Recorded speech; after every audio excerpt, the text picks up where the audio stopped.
Bismillahirrahmanirrahim.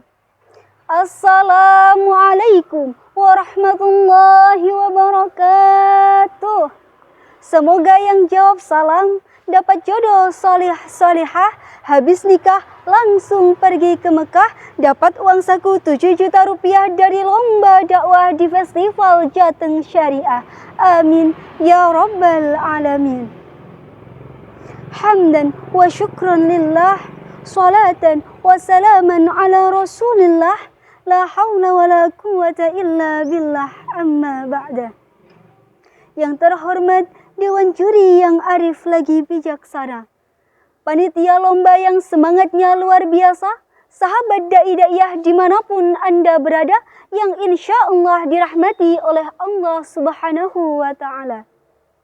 Saudaraku, konsep Ahlus Sunnah wal Jamaah yang memegang pada prinsip tawazun, tasamuh, ta'adul dalam menerapkan gaya hidup halal di era serba digital.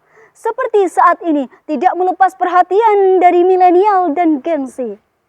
Laporan State of Global Islamic Economic pada 2023 mengemukakan Indonesia ada pada peringkat ketiga sebagai negara dengan perekonomian syariah terbesar di dunia. Dan menurut SGIE pada 2023, peningkatan ini didorong oleh gaya hidup milenial dan Gen Z, seperti makanan yang halal, fashion yang halal, bahkan wisata yang halal. Oleh karena itu, izinkanlah saya Alfiani Fillah Hofianida, delegasi dari Pondok Pesantren Al-Amanah Kota Semarang, untuk mengemukakan dakwah yang berjudul pentingnya gaya hidup halal di era serba digital. Saudaraku, mengapa milenial dan Gen Z perlu diperhatikan?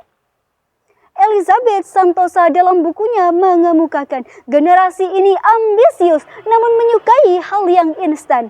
Mereka realistis namun materialistis. Mereka juga menyukai kebebasan. Betul? Sisi positifnya, jiwa entrepreneurnya begitu besar, namun dikhawatirkan bisa menjadi bencana apabila tidak disandari oleh nilai-nilai agama. Prinsip mereka, main catur sambil tertidur, selain donatur dilarang mengatur. Makan apel, minum kelapa, sorry gak level pakai barang yang lama. Akhirnya, tidak sedikit dari mereka terjerumus pada prostitusi online, penipuan online, bahkan judi online. Ish. Jangan ya dek ya, jangan. Na'udzubillahi min dzalik. Allah Subhanahu wa Ta'ala berfirman dalam Quran surat Al-Baqarah ayat 168 yang berbunyi, A'udzu billahi minasy syaithanir rajim. Bismillahirrahmanirrahim. Ya ayyuhan nasu qulu mimma fil ardi halalan thayyiban wa la tattabi'u khutuwati syaitan innahu lakum aduwwun mubin. Al-ayah. Ayat ini tidak hanya menyeru agar kita makan makanan yang halal saja, tetapi juga menegaskan bahwasanya menjauhi yang haram adalah bagian dari melawan tipu daya syaitan.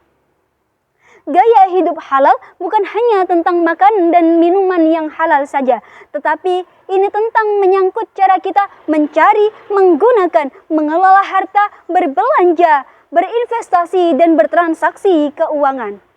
Padahal, efek samping perkara haram pun sangatlah mengerikan. Apa saja wahai milenial dan Gen Z? Yang pertama, Abdullah Al-Haddad dalam Risalah Mu'awwanah mengatakan, perkara haram itu mendorong perbuatan maksiat. Akibatnya, ilmu sulit didapat, hati sulit menerima nasihat. Yang kedua, tidak diterima ibadahnya oleh Allah Subhanahu wa Ta'ala.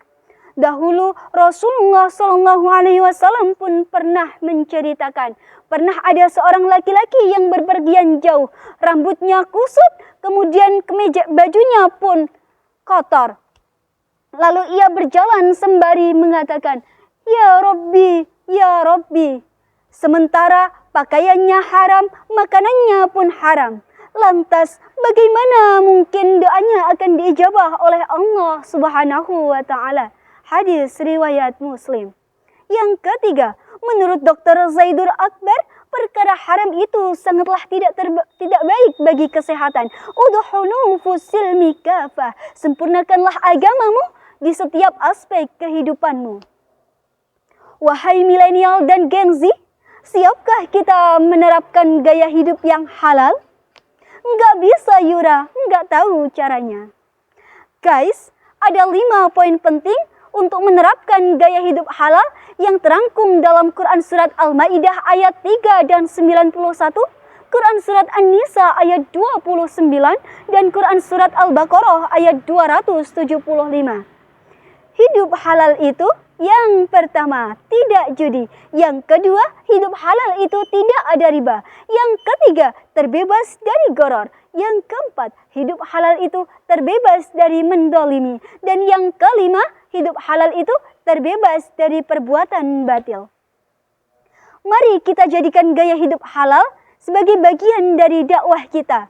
Dengan menerapkan gaya hidup halal, kita bisa menggapai ridha Allah Subhanahu wa taala.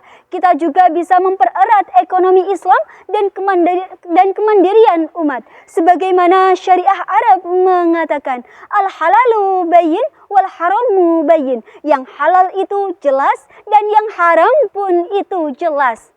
Maka pilihlah yang halal untuk menjadikan hidup kita berkah dan selamat dari dunia dan akhirat. Pergi ke pasar, beli ikan belada. Jangan lupa membeli pepaya. Terapkanlah hidup halal sepanjang masa agar kita hidup bahagia dan sentosa. Wabillahi taufiq wal hidayah. Assalamualaikum warahmatullahi wabarakatuh.